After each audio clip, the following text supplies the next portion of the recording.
بسم اللہ الرحمن الرحیم۔ السلام علیکم ڈیئر اسٹوڈنٹس، امید کرتا ہوں آپ ٹھیک ٹھاک ہوں گے، آپ کی زندگی خوشیوں کے ساتھ گزر رہی ہوگی۔ اور آئیے بڑھتے ہیں کنایہ کی طرف۔ کنایہ کیا ہے؟ کنایہ کو انگلش میں انسینویشن کہتے ہیں۔ کنایہ کی تعریف کیا ہے؟ تو کنایہ کی تعریف کی طرف بڑھتے ہیں۔ بڑھنے سے پہلے میرے اس چینل پہ نئے ہر آنے والے جو ہے میرے چینل کو ضرور سبسکرائب کریں، کیونکہ اس چینل پہ آپ کو ایسی ویڈیوز ملیں گے جس سے آپ کو بھرپور فائدہ ہوگا۔ اور آئے بڑھتے ہیں کنایہ کی تعریف کی طرف۔ تو کنایہ کے لغوی معنی کیا ہے؟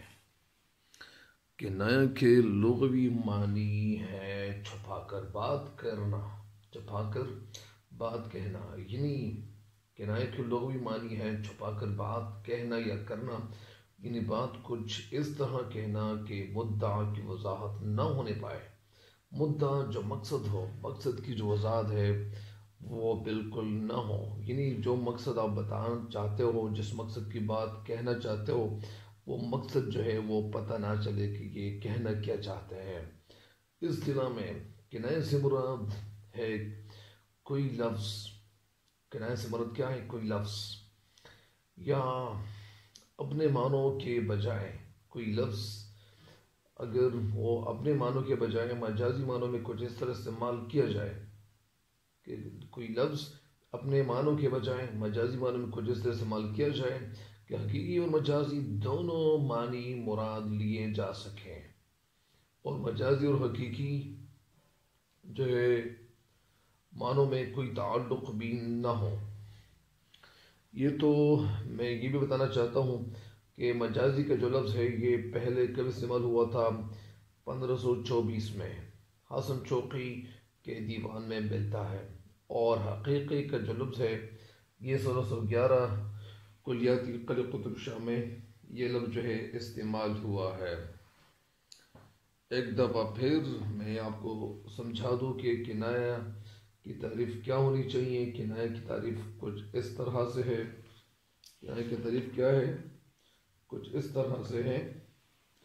کنایہ کے لغوی معنی چھپا کر بات کہنا یا کرنا، اور یعنی کوئی بات کچھ اس طرح کرنا، کہنا کہ مدعا کی وضاحت نہ ہونے پائے۔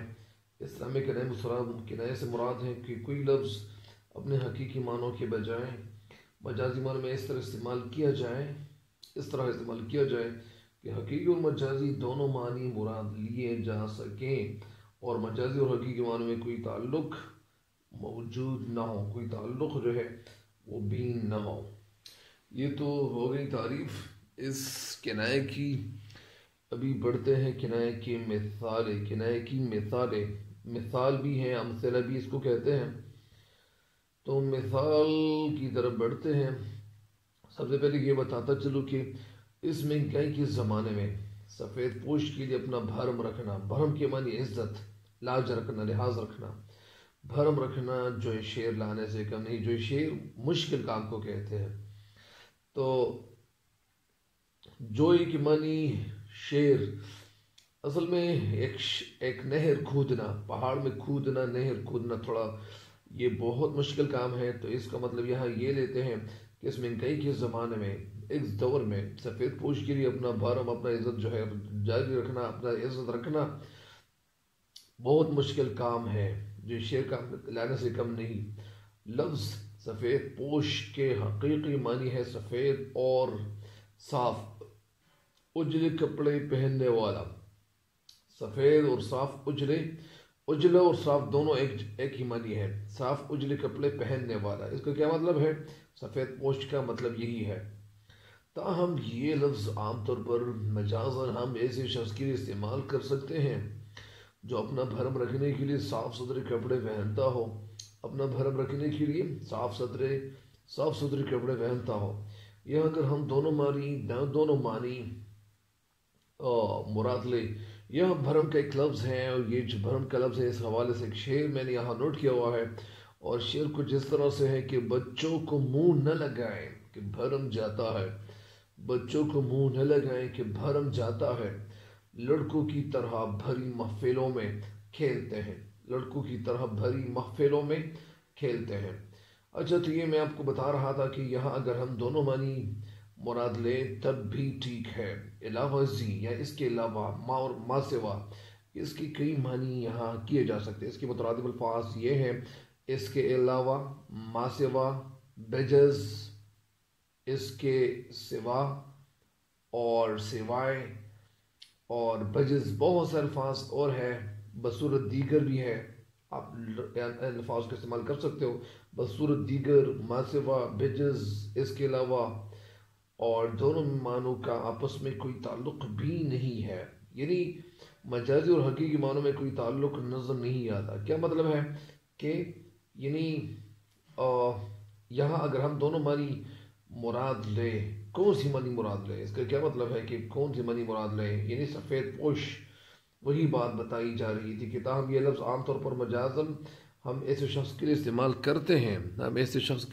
کرتے ہیں، جو اپنا بھرم رکھنے کے لیے صاف ستھرے کپڑے پہنتا ہو۔ یہ اگر ہم دونوں معنی مراد لیں تب بھی ٹھیک ہے، اس کے علاوہ دونوں معنوں کا آپس میں کوئی تعلق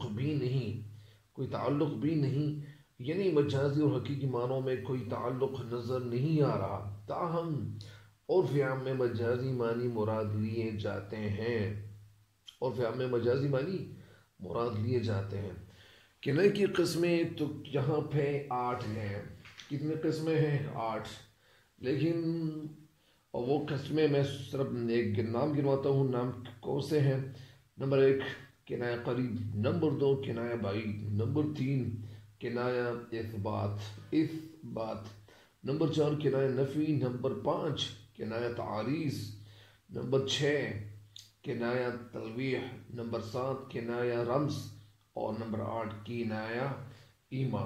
تو سب سے پہلے اور یہاں صرف 2 اقسام جو ہے اس کو تھوڑا سا مثالوں سے وضاحت کرتے چلوں، اور اس کے بعد انشاءاللہ مزید مثالیں بھی اپلوڈ کرتا جاؤں گا، لیکن سب سے پہلے ان سے فائدہ اٹھائیے، ٹھیک ہے؟ تو بالکل بور ہونے سے اپنے آپ کو بچائیں۔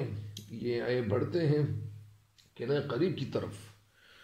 قریب کی جمع جو ہے اقرب۔ اچھا تو یہ نظر آ رہا ہے کنایہ قریب۔ اچھا تو وہ کنایہ جو جلد سمجھ میں آ جائے۔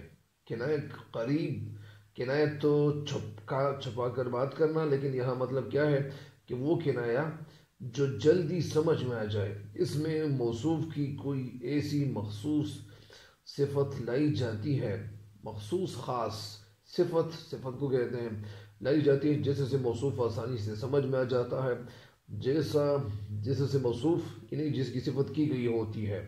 موصوف کیسے کہتے ہیں؟ ٹھنڈا پانی، ٹھنڈا جو ہے صفت ہے، پانی جو ہے موصوف اس لیے کہتے ہیں کہ اس کی صفت کی جاتی ہے۔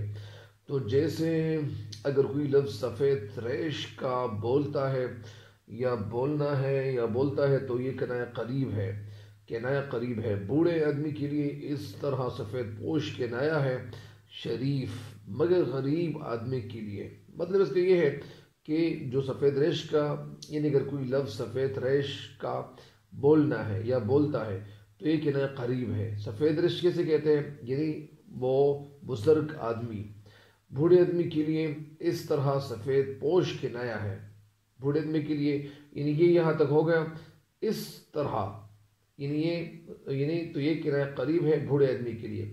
اس طرح یعنی مزید آگے بڑھتے ہیں، اس طرح سفید پوش کنایہ ہے، شریف مگر غریب آدمی کے لیے۔ اس میں صفت اور موصوف تک پہنچنے کے لیے واسطوں اور سہاروں کی ضرورت نہیں پڑتی۔ یعنی میں ایک دفعہ پھر سمجھا دوں، وہ کنایہ جو جلدی سمجھ میں آ جائے، اس میں موصوف کی کوئی ایسی مخصوص صفت لائی جاتی ہے۔ میں نے آپ کو بتا دیا کہ ٹھنڈا جو ہے، ٹھنڈا پانی یا ٹھنڈی شربت، تو ٹھنڈا کیا ہے؟ صفت ہے۔ پانی کیا ہے؟ موصوف کیوں کہتے ہیں؟ کیونکہ اس کی صفت ابھی آپ کے سامنے کی گئی۔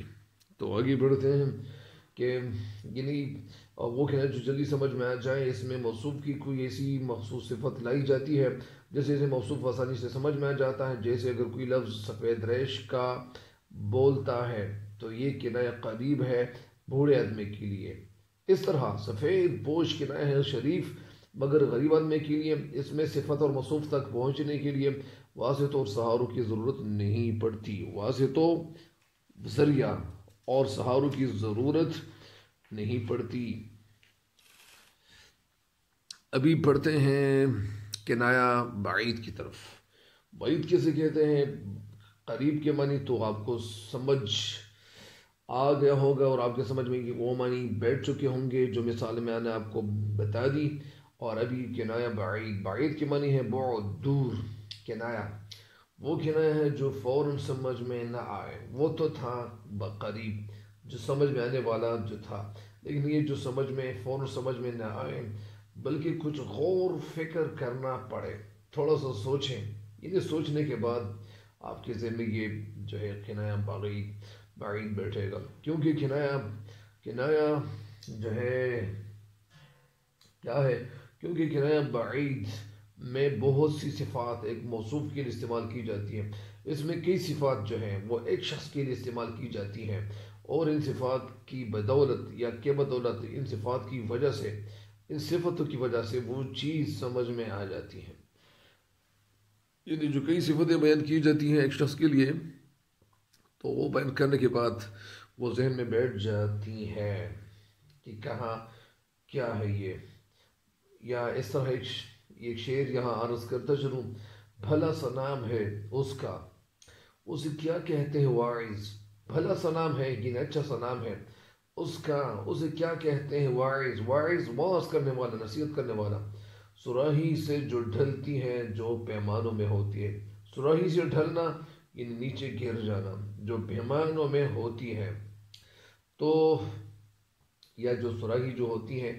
بہرحال آگے بڑھتے ہیں، شاعر نے نام نہیں بتایا، شاعر نے نام کی وضاحت نہیں کی، لیکن بلکہ صفات جو سراہی سے ڈھلتی ہے جو پیمانوں میں ہوتی ہے، یعنی صفات تو بیان کر دی ہے نا، تو جو پیمانوں میں ہوتی ہیں بیان کر دی ہیں۔ اب ان صفات کی روشنی میں واضح طور پر کنایہ کی سمجھ آ جاتی ہے، واضح طور پر کنایہ کی سمجھ آ جاتی ہے کہ اس سے مراد کیا ہے؟ شراب ہے۔ تو یہ امید کرتا ہوں کہ آپ ان قسم کو سمجھ چکے ہوں گے، اور آئندہ کے لیے انشاءاللہ نیکسٹ جو ہے وہ کنایہ کی قسمیں آپ کو انشاءاللہ اپلوڈ کرتا جاؤں گا، اور جو قسمیں ہیں انشاءاللہ تو اس سے آپ بھرپور فائدہ اٹھاؤ گے انشاءاللہ۔ دعا ہے اللہ تعالیٰ سے کہ اللہ آپ کا سب کا حامی و ناصر ہو، اور یہی دعا ہے، اللہ تعالیٰ سے دعا ہے کہ اللہ تعالیٰ ہم سب کا تو حامی و ناصر رہے، آمین والسلام جی۔ اور تب تک کے لیے اجازت چاہتا ہوں، اللہ حافظ، اللہ نگہبان۔